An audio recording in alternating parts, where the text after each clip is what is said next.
हैं ये हमारा शरीर है, ये हमारी भावनाएं हैं, ये हमारी बुद्धि है, ये मेरा हाथ है, ये मेरा सर है, ये मेरा मेरा कहना जो है वो मैं कौन हूं, वही सत्य है।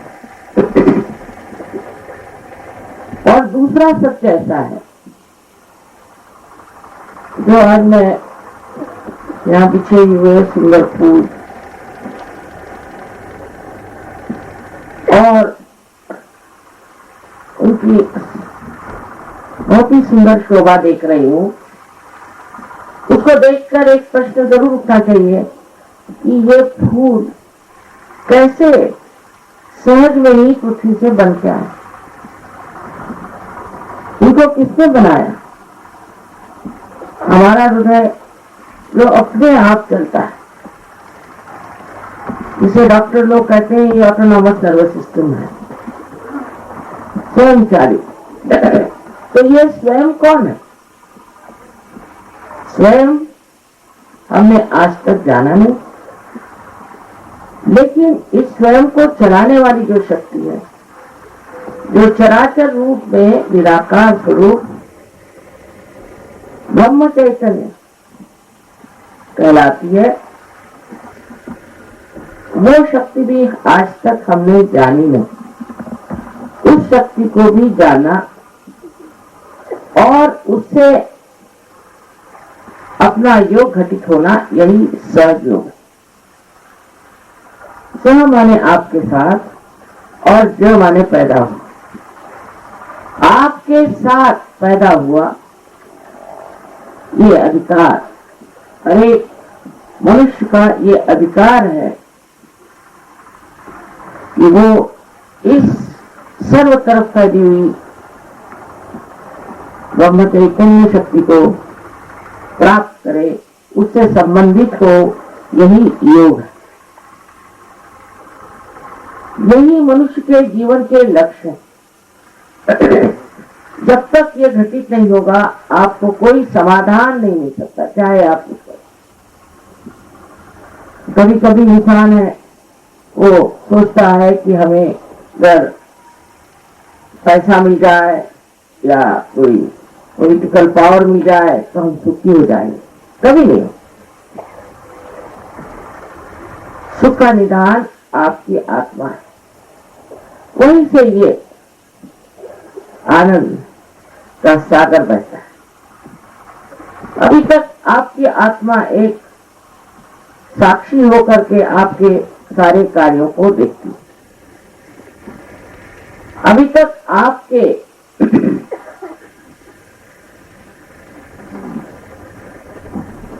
चित्त में, अटेंशन में आत्मा का प्रकाश आया नहीं, इसीलिए हम अज्ञानी हैं, इसीलिए हम अंधे हैं। कबीरदास कहते हैं कैसे समझाऊं सब जग अंधा। ये मुश्किलें संतों को हुई, लेकिन आज वो दिन आ गया है जब हमें वो सूक्ष्म दृष्टि प्राप्त हो सके। एकदम सहज रहेगा, सहज में ही ये चीज घटित है। इधर के बारे में अनादि काल से लोगों ने मेहनत की। मैं जो करने जा रही हूँ या कह रही हूँ ये कोई नई बात नहीं, बस इतना ही फर्क है कि आजकल के जमाने में ये चीज सामूहिकता से घटित हो गई है। लेकिन पहले नाथपंथियों में कुंडलिनी का जागरण एक गुरु का एक ही चेहरा होता, और ये बात किसी को बताई नहीं जाती। 12वीं शताब्दी में ज्ञानेश्वर जी ने अपने गुरु से इजाजत मांगी कि आप मुझे कृपया इसके बारे में लिखने को दीजिए, लिखने में क्या है। जब उन्होंने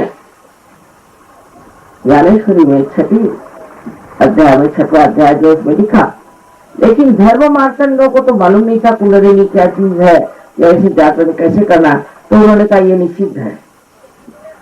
फिर 16वीं शताब्दी में आप जानते हैं अपने यहाँ अनेक साधु संत हो गए। महाराष्ट्र में भी बहुत साधु संत हुए और गुरु नानक आदि इतने ही गुरु, सच्चे गुरु हमारे भारतवर्ष में है। अपनी भारत भूमि एक प्लावित भूमि, फिर खासकर कुरुक्षेत्र तो गीता का पहला शब्द है और ये बहुत ही मानी हुई जगह है जहाँ कृष्ण भी आए और जहाँ पर धर्म और अधर्म का युद्ध हुआ। इसमें धर्म की जीत हो गई, लेकिन धीरे धीरे हर चीज अपने देश में भुलाई गई और बुलाते बुलाते हम लोग इतने दूर हट गए हैं कि अतीत में जो कुछ भी हमने पाया है वो एक अदृश्य हो गया।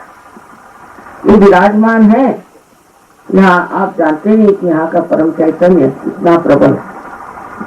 और जब इनका कुरुक्षेत्र में वहाँ प्रोग्राम है तो मुझे बहुत खुशी, क्योंकि मैं जानती हूँ कि इस जमीन में बहुत चैतन्य की सृष्टि है। अभी तक आप लोग भी नहीं जानते कि अगर आप इस भारतवर्ष में पैदा हुए हैं तो ये महान पुण्यों की वजह से, पूर्व जन्मों के अनेक पुण्यों की वजह से आप इस भारत भूमि में पैदा, और इसका आपको प्रत्यक्ष भी दिखाई देगा। सहज के बारे में आपको बताया गया है कि आपके अंदर कुंडलिनी नाम की शक्ति, और ये शक्ति जागृत होने से 6 चक्रों को भेद करके, 6 चक्रों को भेद करके ब्रह्मरंध्र जो यहाँ पर है उसे भेद करके तालु से उसकी वो जो चारों तरफ फैली हुई ये चैतन्य सृष्टि है उससे उसको एकाकारिता आती है, उसे योग कहते हैं। इसमें समझने की बात यह है कि इस पृथ्वी पर हम लोग ध्यान दें कि एक बीज को अगर ये पृथ्वी माता के उदर में हम डाल दें तो वो अपने आप सहज में ही पनप आता है। कैसे आता है? क्योंकि उस बीज में भी ये शक्ति है और उस पृथ्वी माता में भी ये शक्ति है कि वो उसे जागृत करे। रामदास स्वामी जो शिवाजी के गुरु थे, उनसे किसी ने पूछा कि कुंडलिनी जागरण में कितना समय लगता है। उनका तत्क्षण माने उसी क्षण, पर वो लेने वाला भी चाहिए और देने वाला भी। मैं भारतवर्ष में देखती हूँ कि हर जगह बहुत ज्यादा लोग धार्मिक हैं। हम लोग यहाँ बैठे बैठे जानते नहीं कि प्रदेश में इन लोगों की कितनी अंदरूनी हालत खराब, अंदर से ये लोग खोखले हुए चले जाते। ये दुर्दशा इनकी है कि इस छोटे से भाषण में मैं सब बता नहीं सकती, लेकिन बेचारे इतने त्रस्त हैं क्योंकि इनके संस्कृति में ही कोई धर्म नहीं रहता, कोई परमात्मा का विचार नहीं रहता, कोई उनसे भय नहीं रहता, और जिसके मनमानी चाहे करते थे कि हम स्वतंत्र हैं। स्व का तंत्र तो वो होता है, स्व माने अपनी आत्मा, और उसका तंत्र जानना ही सहज होता है। जब तक आपने अपनी आत्मा का तंत्र नहीं जाना तब तक आप परतंत्र हैं। इसलिए ये बड़ी आनंद की बात है कि आज कुरुक्षेत्र में इतने लोग सहयोग के लिए पधारे।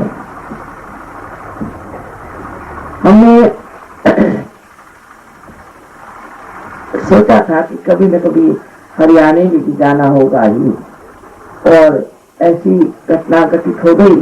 ये भी एक हमारे लिए भी परम भाग्य की बात है, क्योंकि जहाँ आपका चित्त बहुत अटका रहता है, जब तक आप उस चीज को समझ नहीं लेते, उसके साथ कुछ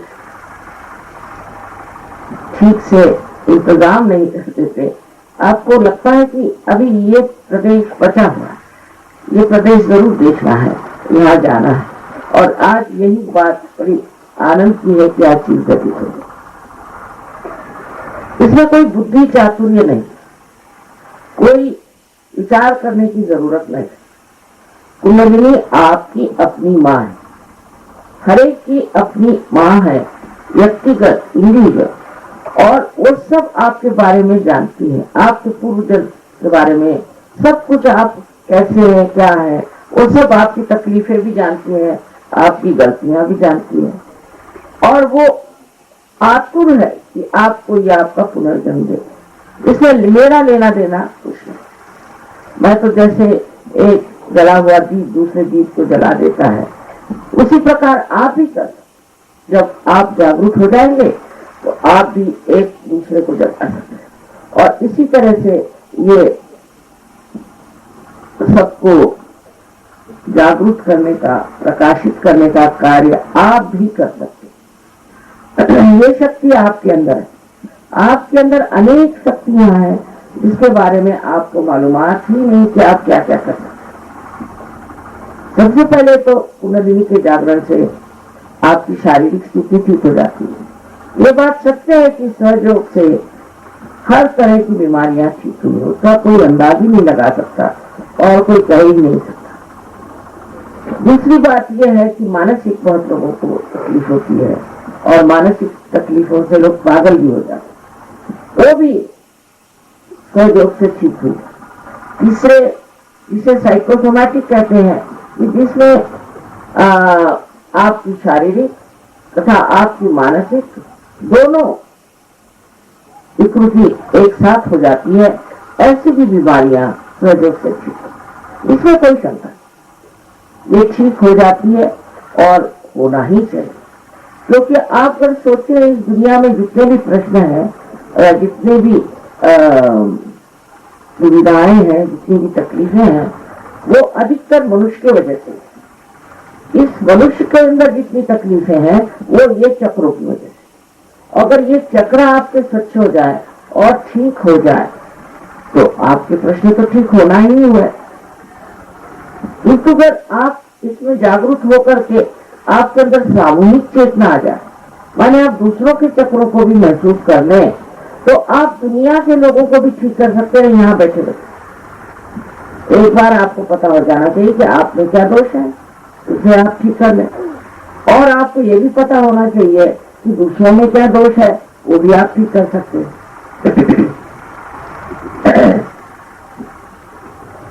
इस पर मोहम्मद साहब ने कहा हुआ है कि जब कियामा आएगा, माने जब आपके उद्धार का समय आए, सब में लिखा, बाइबल में भी है, कुरान में भी है कि ऐसे उद्धार का समय आने वाला है, रेजरेक्शन टाइम। और ग्रंथ साहब में भी बहुत अच्छे से लिखा हुआ है। ऐसी कोई भी पुस्तक नहीं है जिसमें ये नहीं लिखा कि आपके उद्धार का समय आने वाला नहीं। एक समय आएगा जो आपके उद्धारक स्थिति को पहुंचा देगा। वो समय आज आया हुआ और इस समय में कहीं ये कार्य हो रहा है तो होना ही हुआ। हर एक चीज समय से होती है। कृष्ण का समय और था, संतों का समय और था, ईसा का समय और था, और आज का समय ये। इस समय आपका उद्धार होना आवश्यक है। तो मोहम्मद साहब ने साफ कहा है कि उद्धार का समय जब आएगा तब आपके हाथ बोलेंगे और आपके खिलाफ शहादत देंगे, माने आपकी उंगलियों पर आप जानेंगे किसके कौन से चक्र खराब है, आपके कौन से खराब है, दूसरों के कौन से खराब। इतनी कमाल की बात उन्होंने बताई। और आप जानिए कि आप में कौन से दोष है, यानी आपके खिलाफ शहादत। इतनी बातें इन लोगों ने की है और उनको अब पूरा करने का समय आ। रही बात साइंस की, मैंने सोचा सुना है यहाँ बहुत पढ़े लिखे लोग हैं, साइंस के बारे में जानते हैं। तो साइंस की सिवाय साइंस में नैतिकता का कोई विचार ही नहीं, मॉरल है, नैतिकता का विचार नहीं। दूसरे, साइंस जिन चीजों से अपना संबंध रखता है वो चीजें बहुत ही विनाशक और कहना चाहिए कि बहुत ही उथली है। जैसे कि आपके लिए साइंस की वजह से इलेक्ट्रिसिटी आ गई तो क्या, जब इलेक्ट्रिसिटी नहीं थी तब भी लोग रहते, ये कोई अंतिम चीज तो नहीं। उनके जब से साइंस आया है तब से लोगों में बहुत ही अशांति आ गई, बहुत ज्यादा अशांति आ गई। और वो अशांति इतनी ज्यादा बढ़ गई है कि अब जहाँ बहुत साइंस बढ़ गया है वो तो एकदम सर्वनाश के कगार पे खड़े। तो कुछ न कुछ हम लोगों ने गलती ये की कि एक चीज को पकड़ लिया और उसी के पीछे भागा। अब साइंस के जैसा अगर आप अपना विचार रखें तो अपना दिमाग आप खोल करके सुनिए। इस साइंस से भी परे एक परमात्मा का साइंस, और वो साइंस ऐसा है अचूक। अभी कोई भी साइंस का साइंस की धारणा आप लीजिए, जिसको लोग मानते थे ये है, वो कल कहते नहीं ये नहीं ठीक है, फिर बीच में कहते ये नहीं ठीक, वो है, वो बदल जाए। पर परमात्मा का साइंस बिल्कुल बदलता है। और परमात्मा की जो सरकार है वो जब कार्यान्वित होती है तो बिल्कुल अचूक। किंतु आपको परमात्मा के साम्राज्य में जाना चाहिए, क्योंकि आप अभी इसी दायरे में बैठे हैं। आपके आगे अनेक प्रश्न हैं। जब ये दायरा टूट करके उस बड़े दायरे में आप चले जाएंगे, जिसको कि साक्षी दरबार कहते हैं, तब आप आश्चर्यचकित होंगे कि आपकी कितनी गौरवशाली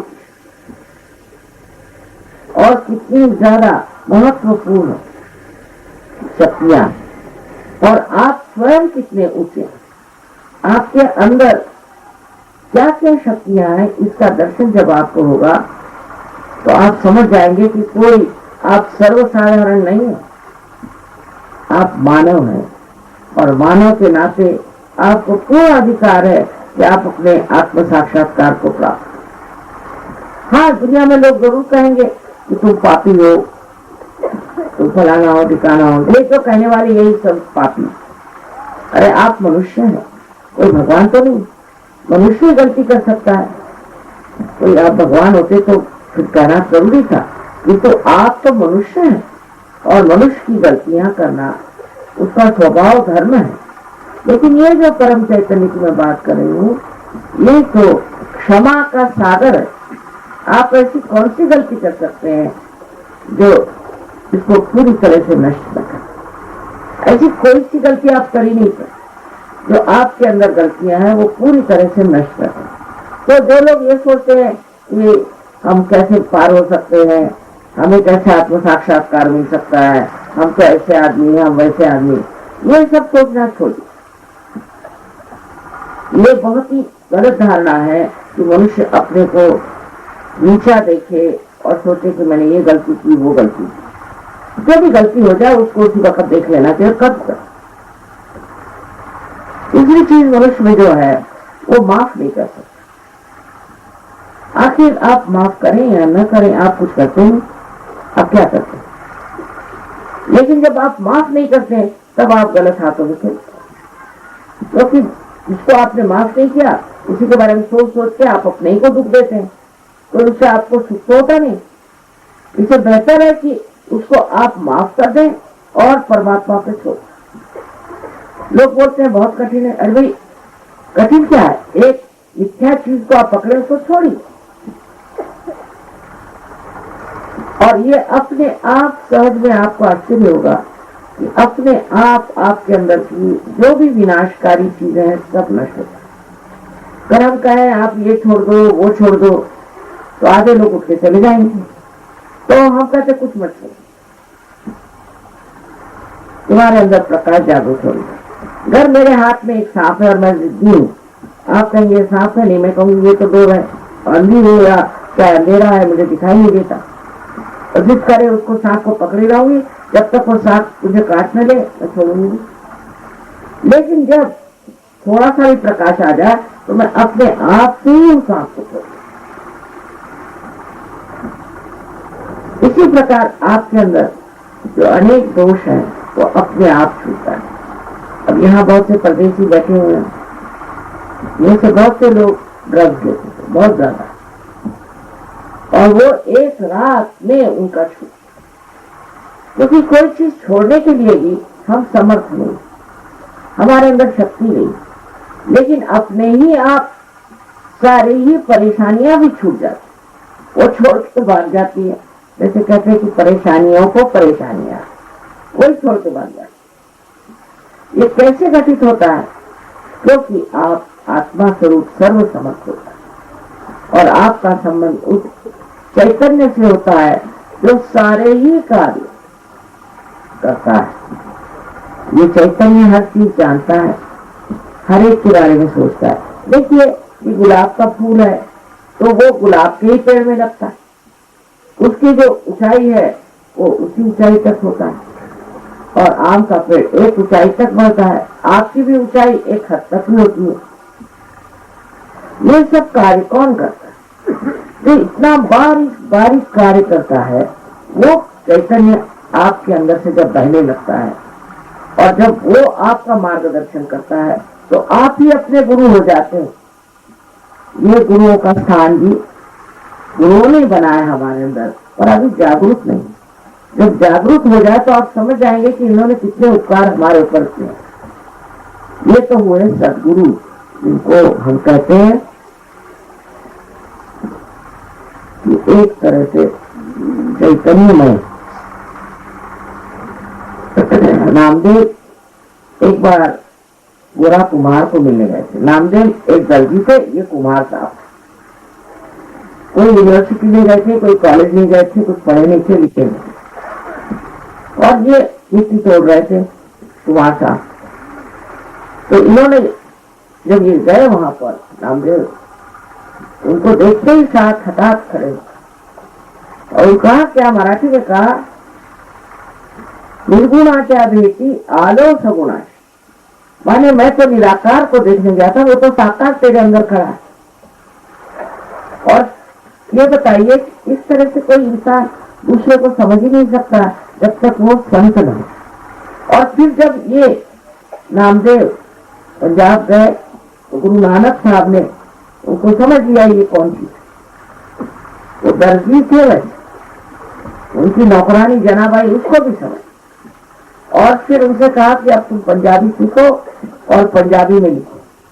तो इतनी बड़ी किताब लिखी है उन्होंने, और ग्रंथ साहब में भी उनके बहुत बहुत सारी कविताएं हैं पंजाबी भाषा। ये समझ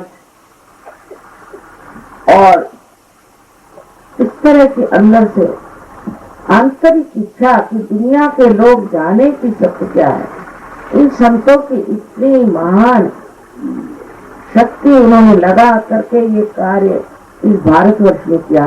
इसी प्रकार अनेक जगह हुआ। विलायत में भी मैं समझती हूँ, विलियम ब्लेक नाम के बड़े भारी कवि हो गए, उन्होंने सब सामने रख दिया। हर जगह ऐसे ऐसे कवि हो गए हैं कि जो उस स्थिति में पहुंच गए जहाँ वो वास्तविकता रियलिटी को जान गए, और उन्होंने साफ साफ लिख दिया यही एक चीज पाने की। पर मनुष्य जो है वो जड़वाद की तरफ लग गया, मटेरियलिज्म की तरफ, और उसी से हमारा धीरे धीरे ह्रास हो रहा है। हम जब से बच्चों के लिए सोचते हैं तो परेशानी हो जाती है, और अनेक चीजें जो दुनिया में देखते हैं उससे हमें परेशानी हो जाती है। उसका कारण ये कि हमने अपने आत्मा के स्वरूप को नहीं जाना, और जब ये आत्मा का स्वरूप आप जान जाए, हर तरह की परेशानियां दूर हो।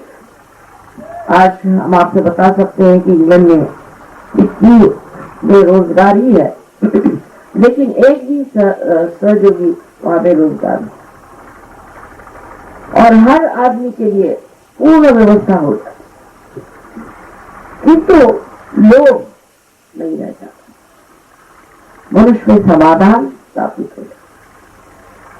ऐसे तो आप देखिए कि दुनिया की जितनी भी इच्छाएं हैं, कोई सी इच्छा पूरी होती है उसके बाद आदमी दूसरी इच्छा करता है, तीसरी, कोई भी इच्छा पूरी होने से उसके अंदर आत्मा में शांति नहीं आती। लेकिन एक इच्छा ऐसी है जो शुद्ध इच्छा, निर्मल इच्छा, और वो आप जाने या न जाने आपके अंदर स्थित है, आपके अंदर बसी हुई, वही कुंडली।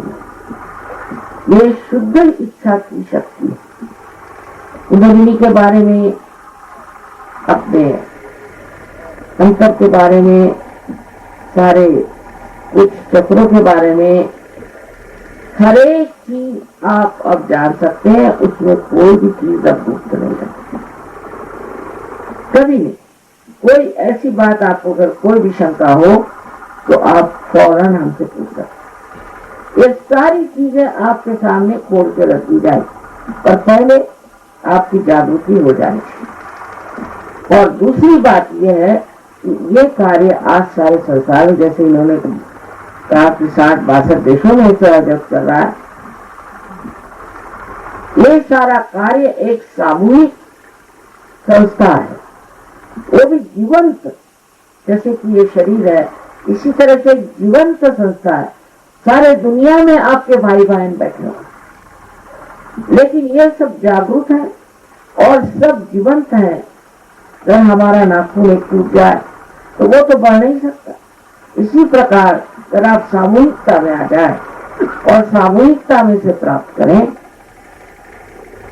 तो आप समझ जाएंगे कि आप आनंद के सागर में गोते लगा रहे हैं। यहाँ अभी बहुत देशों से लोग आए हैं और हिंदुस्तानी भी हैं। मैंने कभी इनको लड़ते झगड़ते कोई गंदी बात कहते कभी नहीं सुना। इतना प्यार, इनको भाषाएं भी नहीं आती। अब मैं बोल रही हूँ हिंदी भाषा में, तो मैंने कहा भाई मुझे माफ करो, मैं हिंदी बोल रही हूँ, तुम लोग तो सिर्फ अंग्रेजी या इनकी अनेक अनेक भाषा। तो कहना माँ कुछ नहीं, हमारा ध्यान अच्छा लगता है। मैंने कहा क्यों? काम निर्विचार हो जाता। तो पहले आपकी दशा निर्विचारिता आती, और निर्विचारिता में आप ये जो वर्तमान है इसमें उतर आते। या तो आप भविष्य में रहते और या तो आप भूतकाल में रहते, उसी के विचार आते रहते हैं। लेकिन जिस वक्त कुंडली जागृत होती है तो ये विचार ऐसे हट करके बीच की जो जगह विलंब जिसे कहते हैं, जहाँ वर्तमान है, वहां स्थित हो जाते हैं। पर निर्विचारिता में आप पूरी तरह से सचेत चेतित है, अवेयर है। उस वक्त आपकी आध्यात्मिक शक्ति बढ़ती है। इसलिए ध्यान करना होगा। आप ध्यान में जाएं और ध्यान में आप निर्विचार हो जाते हैं। उस वक्त शांति मिलेगी। सारे संसार में लोग शांति की खोज करते हैं, शांति चाहिए, शांति चाहिए। और बहुत से लोगों को बड़ी बड़ी पदवियां मिली हैं शांति के लिए, लेकिन अक्सर जिनके शांति नहीं है वो कैसे शांति दे सकते? अपने अंदर जो शांति का स्थान है उसे आप प्राप्त करते हैं। इस तरह से अनेक चीजें हो जाती हैं और सत्य को आप जानते हैं। आपके चित्त में सत्य का प्रकाश आ जाता है और आपको आश्चर्य होता है, ये सत्य ही परमात्मा का प्रेम है। सत्य तो ये है कि परमात्मा हमसे बहुत प्रेम करते हैं, और उस प्रेम की जानकारी जब हो जाती तो आप आनंद विभोर हो जाते। इसलिए आत्मा को सच्चिदानंद कहते हैं। आशा है आप इस स्थिति को प्राप्त आज करेंगे और इस कुरुक्षेत्र में फिर से हम एक धर्म का राज स्थापन करें। बाह्य से धर्म करने से कोई भी धार्मिक नहीं होता। कोई हिंदू, मुसलमान, सिख, कोई भी हो, ईसाई हो, कोई सा भी पाप कर्म कर सकता है और सहयोगी नहीं कर सकता, क्योंकि उसके अंदर का धर्म जागृत, अंदर का धर्म जागृत होना चाहिए और वो इस कुंडली के जागरण से हो जाए। आशा है आप लोग आज जागृति के बाद कृपया सामूहिकता में आए और अपनी पूरी जानकारी करके, सहयोग के बारे में जान करके, ये तो पहले बुद्धि से ही जानिएगा, पर फिर उस स्थिति में उतरेंगे जहां हम निर्विकल्प स्थिति है। पहले तो निर्विचार समाधि और फिर निर्विकल्प समाधि। इस स्थिति में आने पर आप हजारों लोगों को पार कर सकते हैं, ठीक कर सकते हैं, मन का समाधान प्राप्त कर सकते हैं। ऐसे समझ लीजिए कि जब तक दीप जलता नहीं उसको ये आस लगी रहती कि न जल जाए। जब ये जल्दी उठता है तो भी वो हिल जाता है हवा से कभी, फिर वो उसकी स्थिति ऐसी आ जाती है कि वो पूरी तरह से उसकी दीप शिखा जलती है। अब जैसे ये एक इंस्ट्रूमेंट है, जब तक इसका कनेक्शन मेल से नहीं होगा तब तक इसका तो कोई अर्थ ही नहीं लगता, नहीं इसका कोई मतलब नहीं करता। इसी प्रकार मनुष्य की स्थिति है, जब इसका संबंध उस चारों तरफ फैली हुई परम चैतन्य से एकाकार हो जाती है, उसकी जब शक्तियां उसके साथ एक हो जाती है, उसका संबंध भी पूरी तरह से हो जाता है, तब फिर वो चीज उसके हाथ से बहने लगता है और वो अत्यंत शक्तिशाली हो जाता है। इसी को नानक साहब ने खालिस पानी निर्मल कहा। खालिस्तान हमने बनाया, जहाँ खालिस लोग, जो लोग खालिस नहीं वो क्या खालिस्तान बनाए। और इसी प्रकार अनेक तरह से इसका वर्णन लोगों ने किया। आज ये समय आ गया कि आप सब इस महानुभाव को प्राप्त करें। इतनी छोटी सी एक बात मैं आपसे कहना चाहती हूँ कि अपने प्रति आदर रखें। आप सब पार हो सकते हैं या पूर्ण विश्वास, अपने ऊपर अविश्वास करने से मैं हाथ नहीं चला सकता। और दूसरी बात यह है कि कोई जबरदस्ती आप पर नहीं होगी, क्योंकि आपको एक बार स्वतंत्रता मिल गई है। आप चाहे तो नर्क की तरफ जाए, चाहे स्वर्ग की तरफ, कोई आप पर जबरदस्ती कर ही नहीं सकता और जबरदस्ती से कोई कार्य हो नहीं सकता। जैसे एक बीज से आप जबरदस्ती कहें इसका हम अंकुर निकाले, निकल नहीं सकते।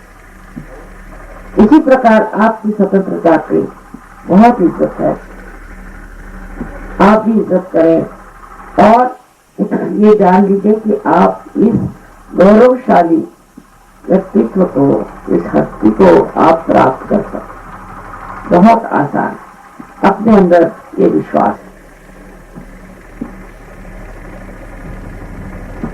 जिनको आत्म साक्षात्कार नहीं कराना है, जागृति नहीं करानी है, वो लोग कृपया जा सकते, पर जिनको कराना है वो कृपया सब बैठ जाए। सब लोग बैठ जाए तो आसान होता है। इसमें 10 मिनट की भी बात है। हिंदुस्तानी तो इतने जल्दी पार होते हैं, मुझे तो लगता है कि जैसे किनारे पर खड़े हैं और एकदम समुद्र के किनारे पर जैसे खड़े एकदम आनंद के सागर में डूब जाए। हिंदुस्तानी में बहुत बड़ी ताकत। ये लोग जब बाहर से आते हैं तो एयरपोर्ट पे जमीन को छूते हैं, जैसे वहां चैतन्य तो एकदम दिखाई देता है और हम लोग जानते नहीं कि हम कहाँ हैं। और जिस दिन ये घटना हो जाएगी तो हम सब धर्मों से ऊंचे ऐसे धर्म में आएंगे कि जहाँ से हमारे अंदर कोई मलिनता नहीं रहती, कोई गलत फहमियां नहीं रह जाए। ये सब हम लोगों ने बनाई हुई गलत फहमी, और एकदम हम सब एकाकारिता में, सामूहिकता में सारे दुनिया से संबंधित हो जाए।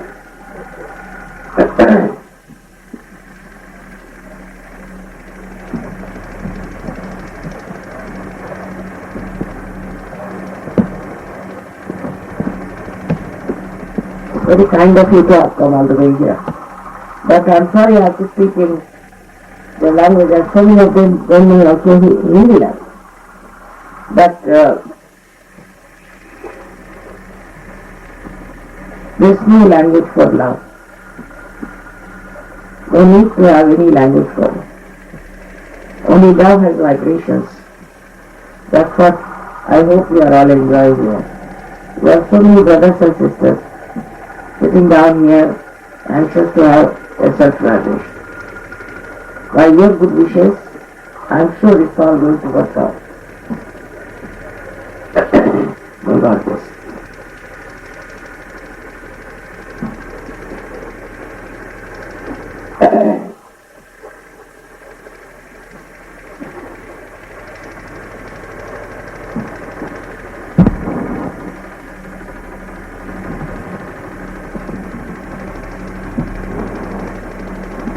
अब आप लोग दोनों हाथ मेरी ओर ऐसे,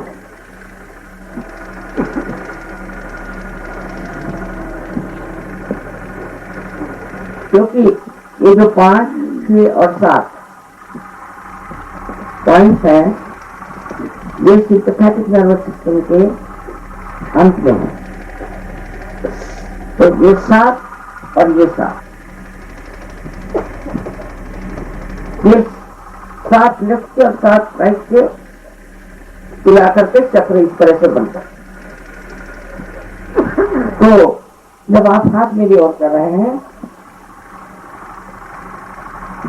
तो आपने अपने चक्रों को खोल दिया मेरे, इस तरह से आप थोड़ा नीचे कर, ऊपर उठा के ऐसे, सब लोग उठा, हाथ ऊपर उठा के ऐसे, बहुत ऊंचे नहीं, जो आप सहन कर, सब लोग करें ऊपर।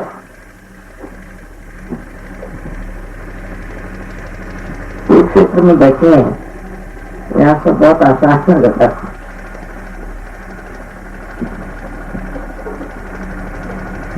अब आप लोग आंख बंद करें, सब लोग आंख बंद, चश्मा उतारने लगता है क्योंकि इसका दृष्टि पर भी फायदा होता है। चश्मा उतारने और सब लोग आंख बंद करें।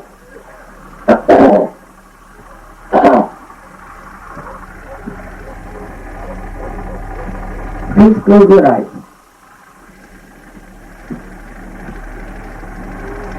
आंख बंद करो, आंख बंद करो, सब लोग आंख बंद करें और चश्मा भी उतार लीजिए अभी जरूरत हो।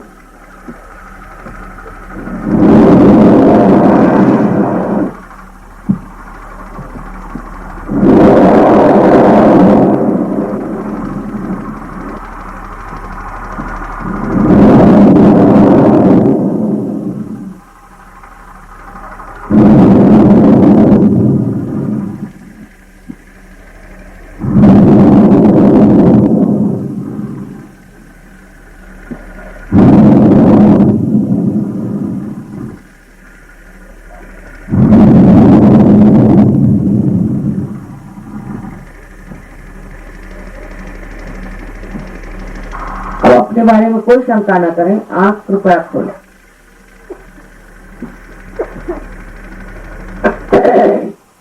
और लेफ्ट हैंड हमारी ऊपर करके और गर्दन झुका के देखें कि तालू के अंदर से आपके ठंडी या गर्म कोई हवा आ रही है। तो तालू लेफ्ट हैंड हमारी और राइट हैंड गर्दन झुका लें। Please bend your head and see for yourself if there's hot or a cool breeze coming out of your frontal bone area. Right hand से देखिए।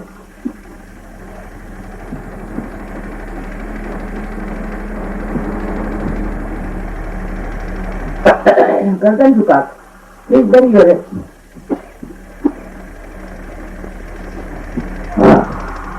I think everybody has to forgive. सबको क्षमा कर दें, क्षमा कर दें, नहीं तो उसी से गर्म हवा रही, क्षमा करें सबको। अब please put your right hand towards me. Right hand मेरी ओर करें, गर्दन झुका लें और लेफ्ट हैंड से देखें कि सर में से मतलब तालू में से ठंडी या गर्म हवा आ रही क्या। सर को आधार से मतलब हाथ जो है सर पे नहीं रखे, आधार ऊपर थोड़ा हिला के देखें। कभी कभी नजदीक आती है, कभी कभी दूर आती है, ठंडी हवा या चाहे गर्म हवा भी हो सकती है, उसको कोई हर्ज नहीं। पर अगर आपने क्षमा नहीं करी है तो गर्म हवा आती रहेगी।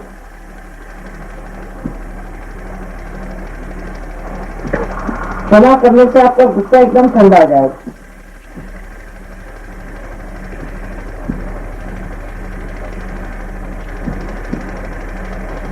अब लेफ्ट हैंड मेरी ओर करें और राइट हैंड से देखो। Please put your left hand towards me and see with the right hand on top of your head. जैसा कूल और हॉट ब्रीज करें, देखिए कि जब ठंडी या गर्म हवा आ रही हो। गर्दन झुका लें, प्लीज बेंड योर हेड।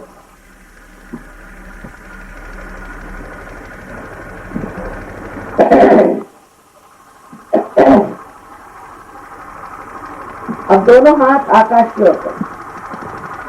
और सर को पीछे की ओर मोड़, मतलब ये कि आकाश की ओर देखे। Please bend your, please put your hands up and bend your head backward. Please look at the sky. अब एक प्रश्न अपने मन में पूछिए 3 बार, माँ क्या ये परम चैतन्य की हवा है? क्या यही परम चैतन्य की शक्ति है? सीधा एक क्वेश्चन, नजर, is this the all pervading power of divine love? Ask this question सीधा।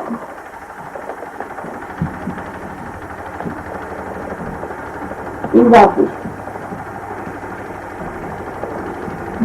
अब हाथ नीचे करो।